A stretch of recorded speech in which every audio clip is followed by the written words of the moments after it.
জীবন দিতে হয়, মদিনাওয়ালার প্রেমিকেরা জীবনটা পর্যন্ত দিতে রাজি। জোরে বলেন ঠিক কি না?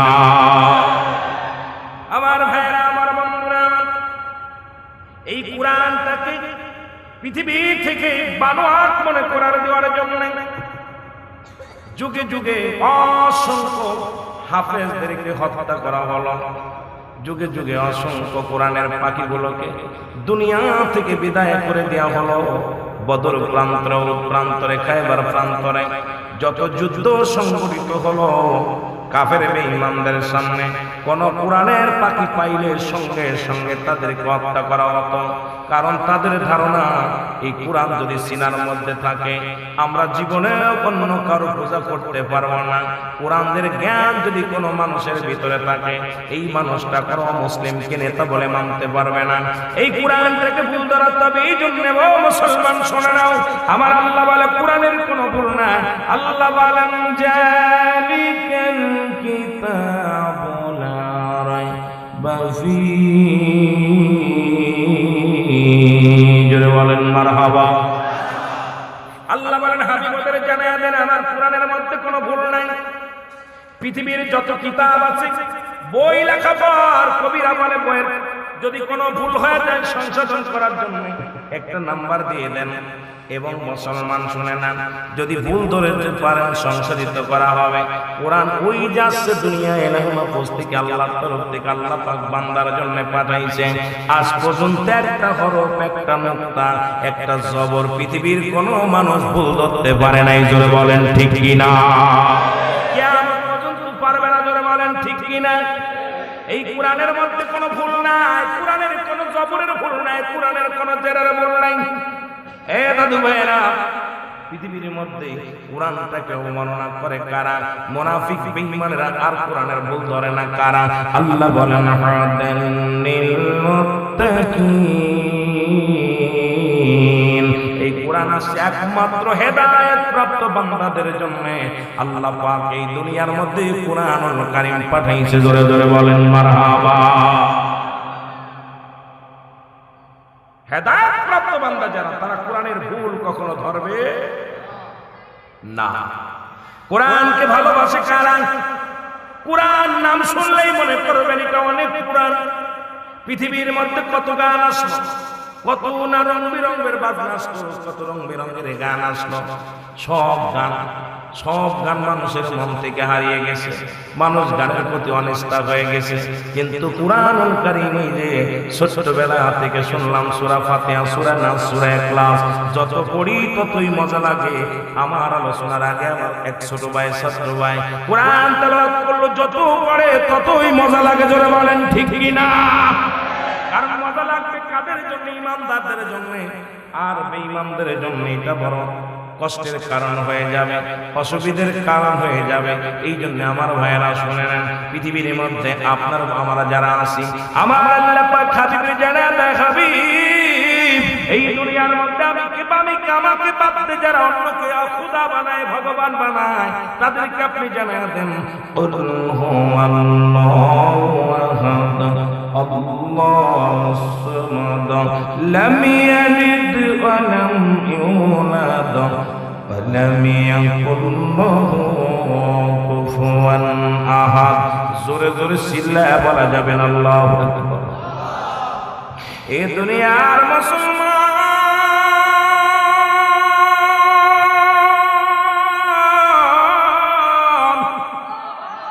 আল্লাহ বলে হাবিবদেরকে জানাবেন আমি আল্লাহ এক, আমি আল্লাহ এক।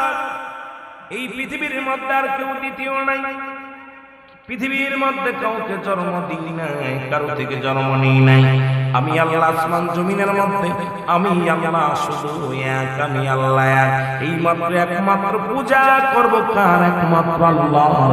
ইয়্যাকা না'বুদু ওয়া ইয়্যাকা নাস্তাঈন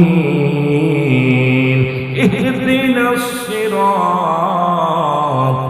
মুস্তাকিম। জোরে জোরে চিল্লায়া বলা যাবে না আল্লাহু আকবার। মহব্বতের সঙ্গে দরুদ শরীফ পড়েন আল্লাহুম্মা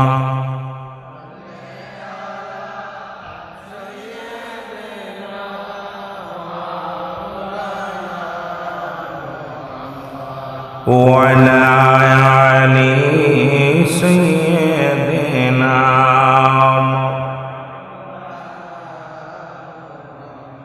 এ ভাইরা আমার বন্ধুরা এই জন্য বেশি বেশি ইবাদত করো বন্দেগী করো যদি জিন্দেগি ভালো করতে চাও তোমার জিন্দেগি যদি সুন্দর করতে চাও আল্লাহর প্রেমে নিসার হয়ে যাও দুনিয়ার সব ছেড়ে দাও দুনিয়ার সব কিছু ছেড়ে দাও আমার আল্লাহর প্রেমে পাগল হয়ে যাও যদি আল্লাহর একবার পাগল হতে পারো দুনিয়া তোমার জন্য হবে শান্তিময় দুনিয়া তোমার জন্য হবে সুখময় পরপার হবে তোমার জন্য সুখময় এবং শান্তিময় জোরে জোরে চিল্লায় বলা যাবে না আল্লাহু আকবার এ মুসলমান শুনে নাও মহব্বতে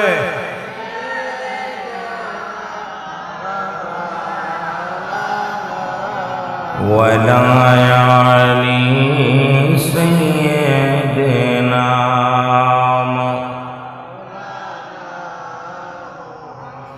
রবের মর প্রান্তরে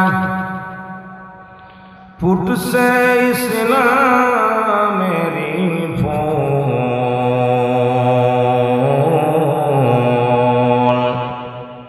সে ফুল আমার অমর নবীজি নামেতে মুহাম্মদ রাসূল আল্লাহুম্মা মারহাবা মারহাবা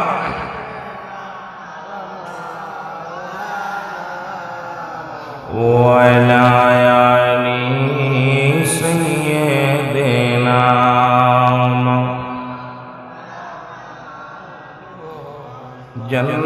জান্নাতির আশায় নবী না কাঁদিলেন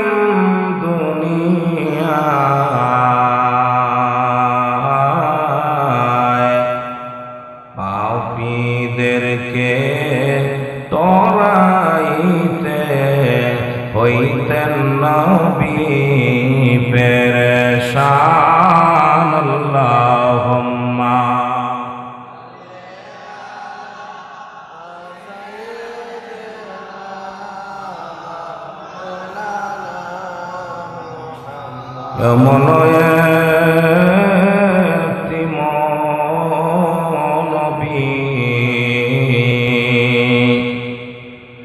ধরা আসিল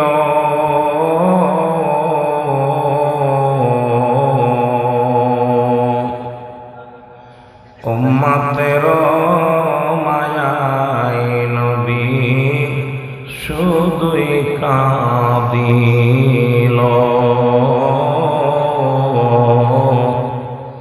উম্মতের মায়ায় নবী আমার শুধুই কাঁদিল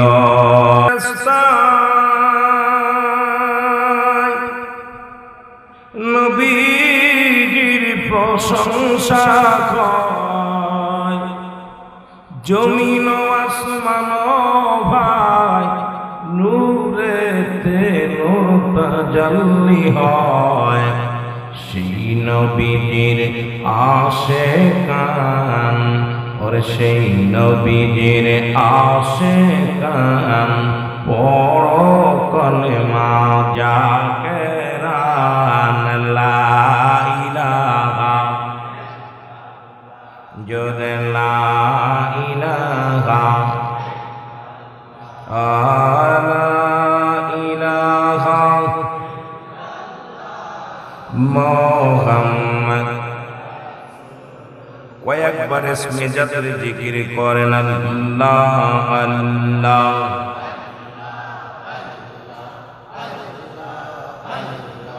আল্লাহু আল্লাহ আল্লাহু আল্লাহ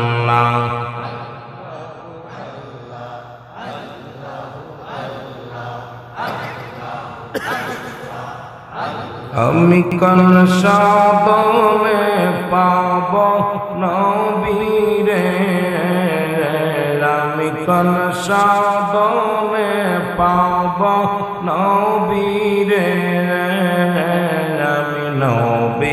সারা বাজবানা তোর আইনা দে তারে আল্লাহ আল্লাহ লা ইলাহা ইল্লাল্লাহ মুহাম্মাদুর রাসূলুল্লাহ।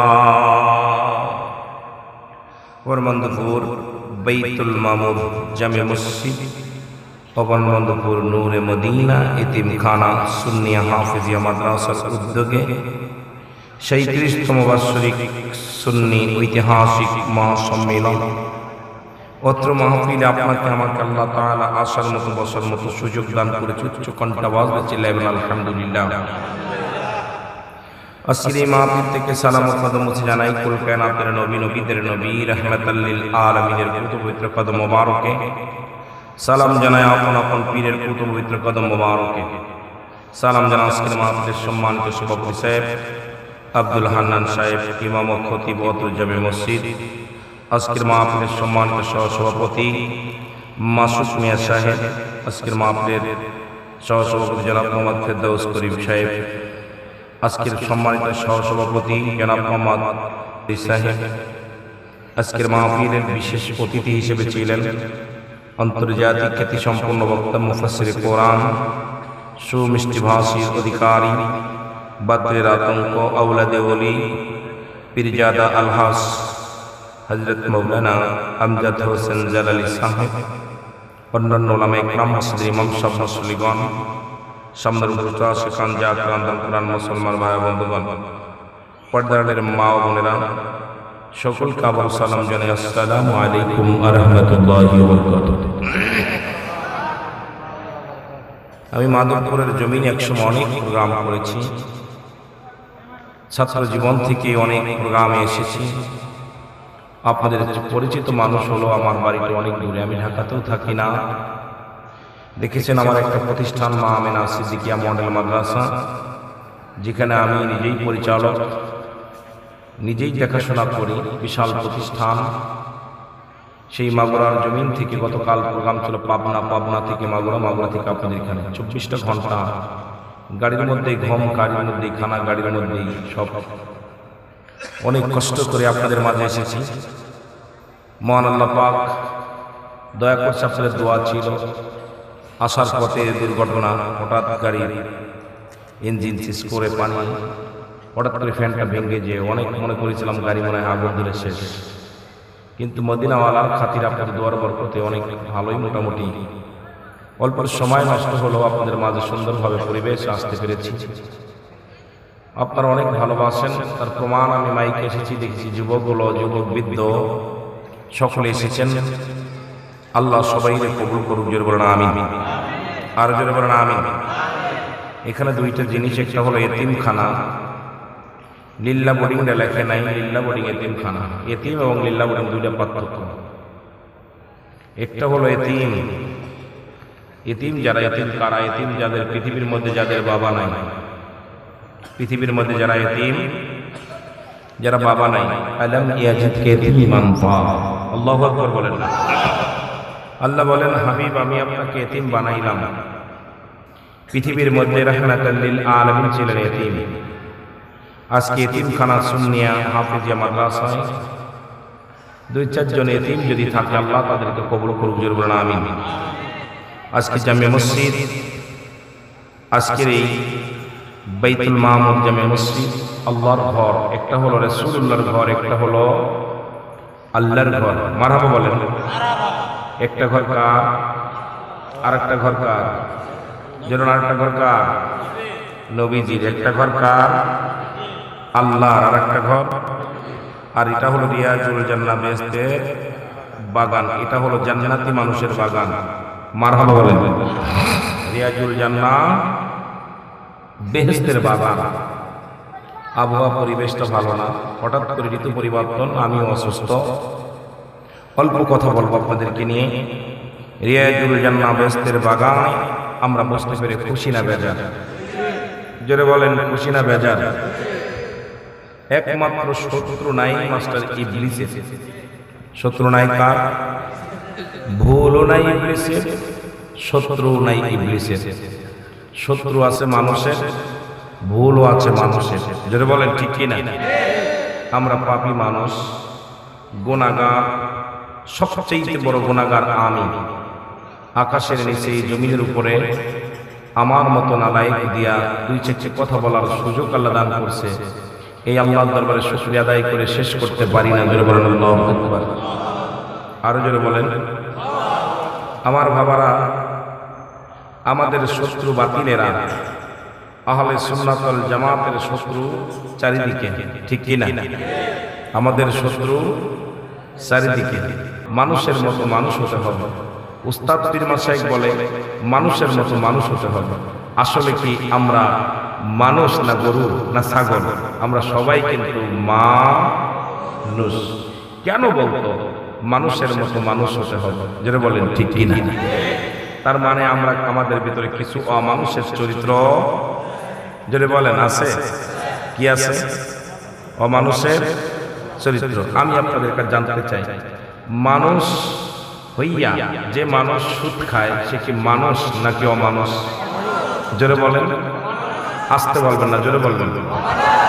মানুষ হইয়া যে ব্যক্তি পৃথিবীর মধ্যে ঘুষ খায় সে কি মানুষ নাকি অমানুষ? মানুষ হইয়া যে ব্যক্তি হারাম বক্ষণ করে সে কি অমানুষ না মানুষ? মানুষ হইয়া যে ব্যক্তি মানুষকে হত্যা করে সে কি মানুষ না অমানুষ? মানুষ হইয়া যে ব্যক্তি গিবত ফাসনা ফাসাদ বাদায় বেড়ায় তারা কি মানুষ না অমানুষ? মানুষ হয়ে মানুষের হক নষ্ট করে সে কি মানুষ নাকি অমানুষ? যারা বলেন মানুষ কি অমানুষ? আজ বুঝতে পারি কেন বলেছিল মানুষ হতে হবে। মানুষ যে হতে হবে তার প্রমাণ আজকে অনেক ডিগ্রি পাস করে মাস্টার্স কমপ্লিট করে বড় অফিসার হয়ে ঘুষ খায় সে কি মানুষ না অমানুষ? এমবিবিএস ডাক্তার করে ডাক্তার ইঞ্জিনিয়ার হওয়ার পর এই ডাক্তার রোগী তার হাতে মারা যায় শুধু টাকার লোভে, টাকা ছাড়া অপারেশন করে না, টাকা ছাড়া রোগী দেখে না, কি মানুষ না অমানুষ? যেটা বলেন কি মানুষ কি অমানুষ?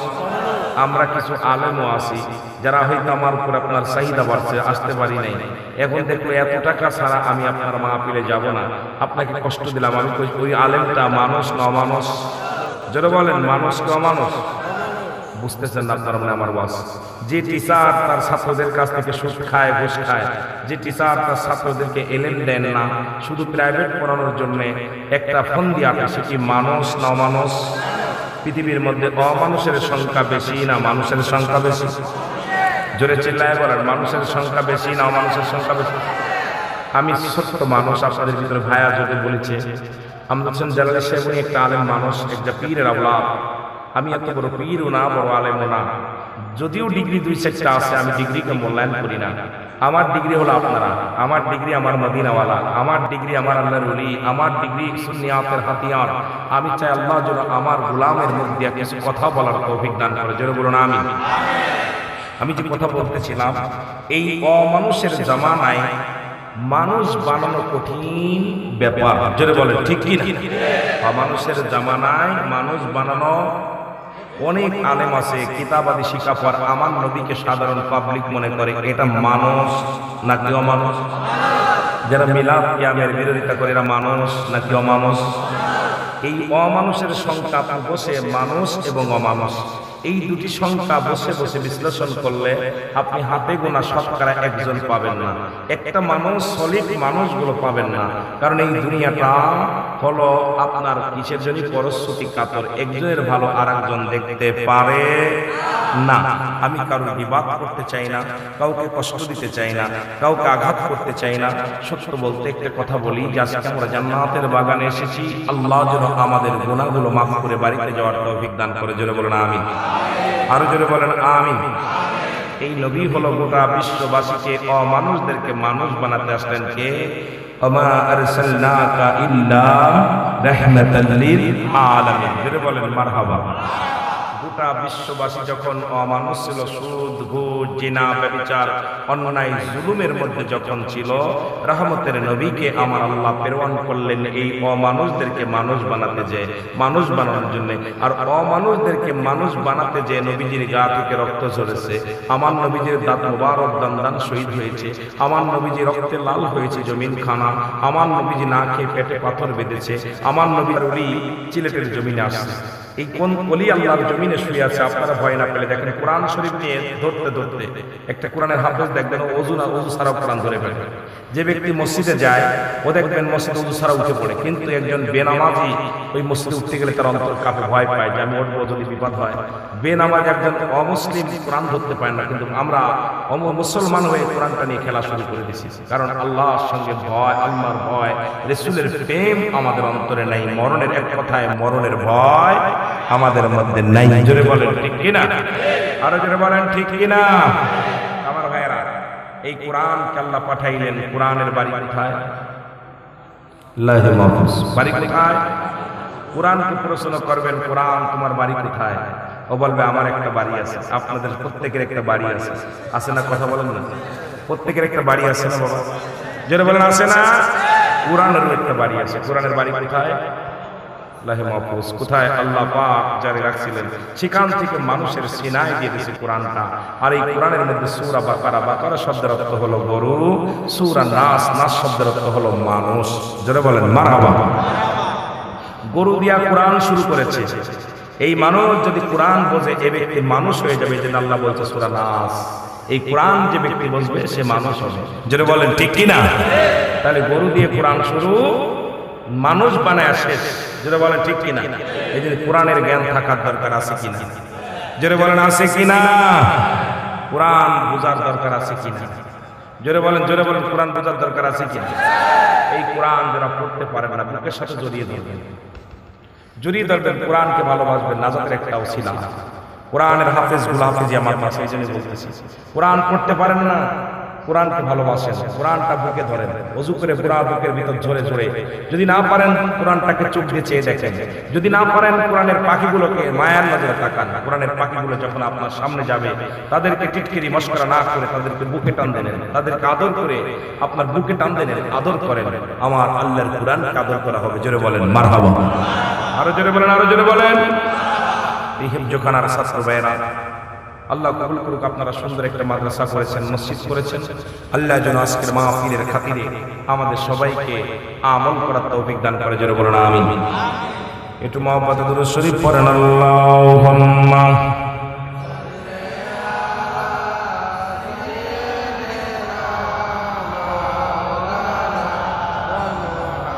ওয়ালা আলি সাইয়্যিদিনা।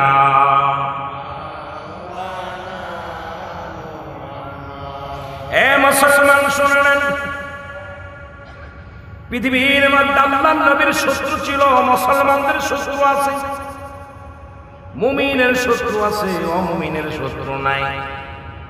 পৃথিবীর মধ্যে ইমানদারের অনেক শত্রু, বেঈমানদের কোনো শত্রু নাই। ওই ইমানদারেরা আল্লাহর পথে চললে অনেক কষ্ট আসবে, আল্লাহর পথে চললে অনেক বিপদ আসবে। আল্লাহর পথে চলতে যাইয়া আলোচনা শোনেন। সুলতান মাহমুদ আল্লাহু আকবার বলেন।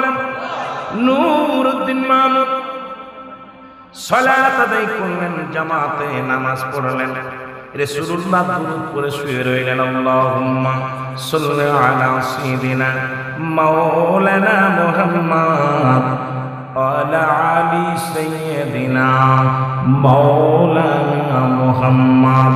একটু আমার সাথে পড়েন। আল্লাহুম্মা সাল্লি আলা সাইয়্যিদিনা মুহাম্মদ নাবিয়ানা শাফিয়ানা মাওলানা। আকাশ কান্দে, বাতাসে কান্দে, কান্দে বিবি ফাতিমা। যমুনায় আসমান কান্দে, কান্দে সোনার মদিনা। আল্লাহুম্মা সাল্লি আলা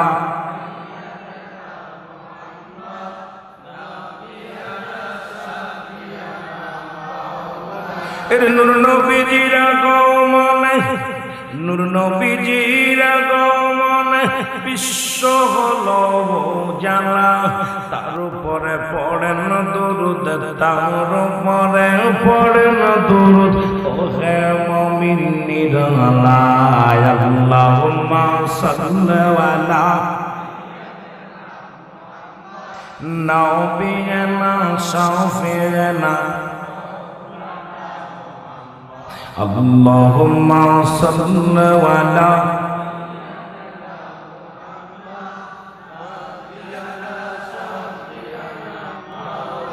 63 বছর কাঁদলেন নবী সকলে উম্মতের মায়ায়, এখনো কাঁদেন নবী, এখনো কাঁদেন নবী শুইয়া সোনার মদিনায়। আল্লাহুম্মা সাল্লি আলা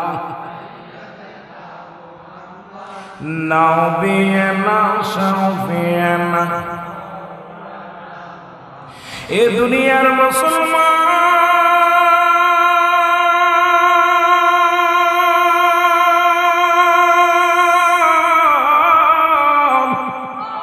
আসো গো, তুমি ঘুমায় আসো,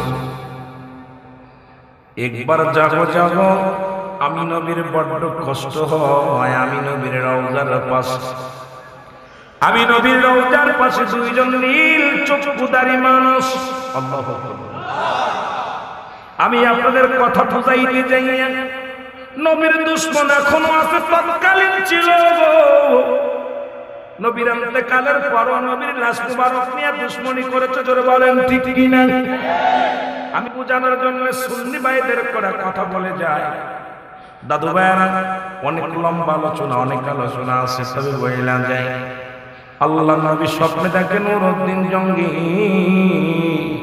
সুলতান নুরউদ্দিন মামুন আমার ইবাদতে ডিস্টার্ব করে। আমি নবী আমার উম্মতের জন্য কান্দি, আমি নবী আমার উম্মতের মায়ায় পাগল।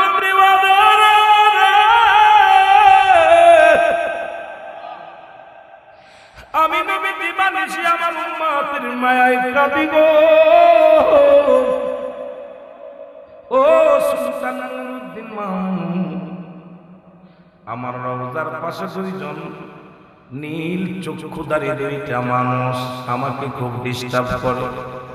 এদেরকে জলদি করে তারা, এদেরকে জলদি করে তাড়াইয়া দাও, এদেরকে এদের হাত থেকে আমাকে রক্ষা করো, এই ইহুদিদের হাত থেকে রক্ষা করো। আজকে ইহুদির ওই ইসরায়েলের ইহুদিরা মুসলমান শুনে নেন, ফিলিস্তিনের মুসলমানদের গায়ের রক্ত ঝরাই গো।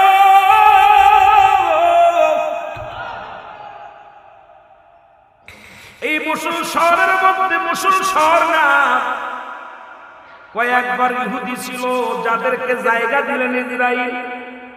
ইসরায়েল তাদের খাবার দিলেন, শোবার জায়গা দিলেন, বসার জায়গা দিলেন। জোরে জোরে বলেন ঠিক কি না? আমি আজকে কটা কথা বলে দেয়, ফিলিস্তিন ছিল স্বয়ং সম্পূর্ণ। ফিলিস্তিনের মুসলমানদের দিলে বড় মায়া, মুসলমানদের অন্তরে বড় প্রেম। এ মুসলমান শুনে নাও, কারা আসলে এই পৃথিবীর মধ্যে ইহুদিরা এসিয়া ইসরায়েলের জানোয়ার গুলো মুসলমানদের কাছে হাত পেতে দিলেন, ভাই আমাদের থাকার জায়গা দেন। অসহায় তখন তাদের সাহায্য করলেন।